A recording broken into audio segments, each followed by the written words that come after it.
Знаете, надоело мне читать посты в сообществе различных реально крутых ютуберов, и когда они затрагивают тему Роблокса, есть два ответа. Либо им он не нравится своим визуальным стилем, но за 5 лет существования такого я их могу понять. Или другой тип говорит то, что в Роблоксе недостаточно хороших игр, и я их могу понять. Потому что, смотря на главную страницу и глядя на большее количество контента, можно максимум увидеть толпы симуляторов, и это правда, с годами главная страница действительно стала повторяться. Начиная в 2015-2016 с тайкунов, не таких, а таких. По сути, гринделок, в которых ты строишь буквально завод по производству пробел и просто ждешь. Да, у меня наконец-то есть деньги, чтобы купить свой любимый Обама Бластер. Да, я познал в Роблоксе все. Несомненно, в сфере тайкунов есть и свои реально хорошие и просто не стареющие классические игры. Но они валяются где-то среди подобного. Но потом, спустя несколько лет существования уже всеми ненавистных тайкунов, пришел он, Snowshoeing Simulator. Спросите вы. А я вам скажу. Согласен, но вынужден сообщить, что это первый на мою память успешный симулятор. В нем невероятно много гринда. Здесь вам нужно тупо подметать снег в каком-то ноунейм городке. Потом, когда ваш рюкзак заполнится снегом, просто подходите к вот этому снеговику, он пожирает весь ваш снег и становится больше. Вот в этом вся суть данного симулятора.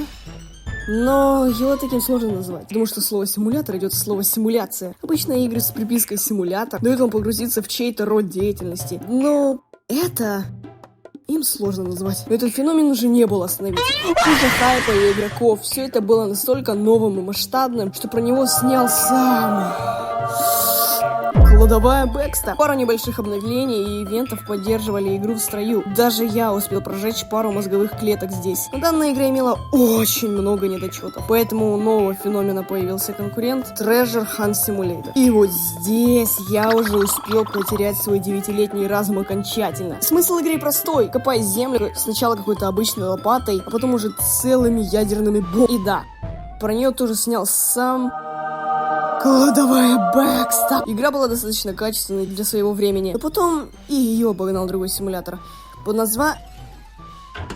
А?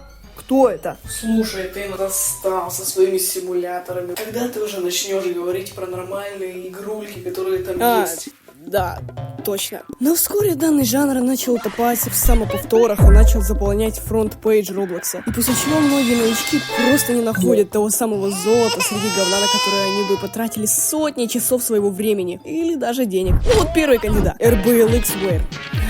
Знаете игру под названием Epic Mini Games? Так вот, это его двоюродный брат, накачанный 7 килотоннами сахара и кофеина с бомбическим саундтреком. По сути, это полная переделка мода на Team Fortress 2 TF2Ware, который в свою очередь был переделкой игры от Nintendo WarioWare, где вам нужно было супер быстро проходить всякие мелкие задания, но то, что делает TF2Ware особенным, это сам геймплей. В нем вы можете свободно бегать по лобби, в отличие от WarioWare, которая по большей части была 2D-шной. Да и в TF2Ware многие задания завязаны на управлении самим персонажем, и многих приколах TF2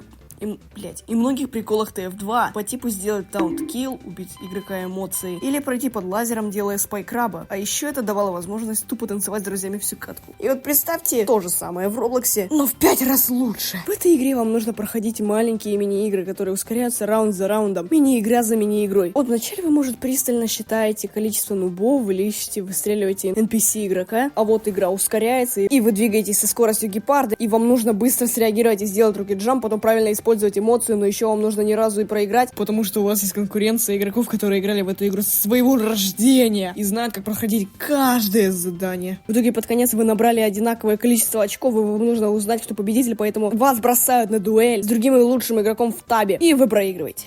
Как же это, сука, бесит. Как же это весело. Ведь в этой игре весело не только играть в один режим игры миллиард раз. Здесь невероятно весело даже просто потанцевать с друзьями. А еще для раундов есть различные мутаторы, которые могут добавить в игру режим, где игроков заражают зомби. Или тупо все раунды босс-раунды. Самая сложная хрень. Если что, босс-раунд — это специальный раунд, за прохождение которого вам дают плюс 5 очков в таб. Или что-то надоедливое по типу банни-хопа. Это действительно очень крутая штука, которая есть в CSGO.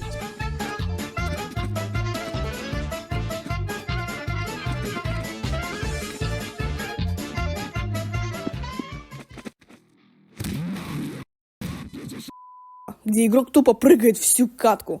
Как же это бесит. Если что, вы все эти пиндосские гадости можете купить в данном магазине. С эмоциями, всякой ебени над головой или мутаторы. Ладно, об одном приголбаснике уже поговорили. И наш список хороших игр в Роблоксе, которые не называются Pillgranit, пополняет игра Flopa Corporation. Знаю, звучит название игры как какая-то очередная безвкусица по типу Рейза Питер. Хотя нет, вот она даже довольно годная. Но не суть важна. Главное, что здесь, в Flopa Corporation, вы не только кликаете на условного питомца, чтобы тот давал вам бабки, и вы покупали ему всякую новую дресню. Нет. Здесь все совершенно наоборот. Здесь вам нужно действительно ухаживать за питомцем, например, за шлепой. Вам париться особо не надо. Просто чистите его ссаной тряпкой и генерируйте ему еду. И вот здесь уже появляется главная проблема. Потому что, чтобы сгенерировать банку условной кильки в томате, балтийской неразделенной, обжаренной в томатном соусе массы нетто 240 грамм, вам нужно потратить энергию, которую нужно восполнить возле генератора, который нужно крутить самому, после чего через время появляется бингус, который избегает со своей клетки раз через раз. Вам нужно его отыскать. О, кстати, не забывайте про шлепу. Он вообще-то голодает. Генерируйте ему еду срочно. Вам нужно подкрутить энергию. Понимаете, что делать все это самому? Это лютый дрочь. Зовите своих друзей, они вам помогают. Я прям в микрофон перду. Как же завоняло!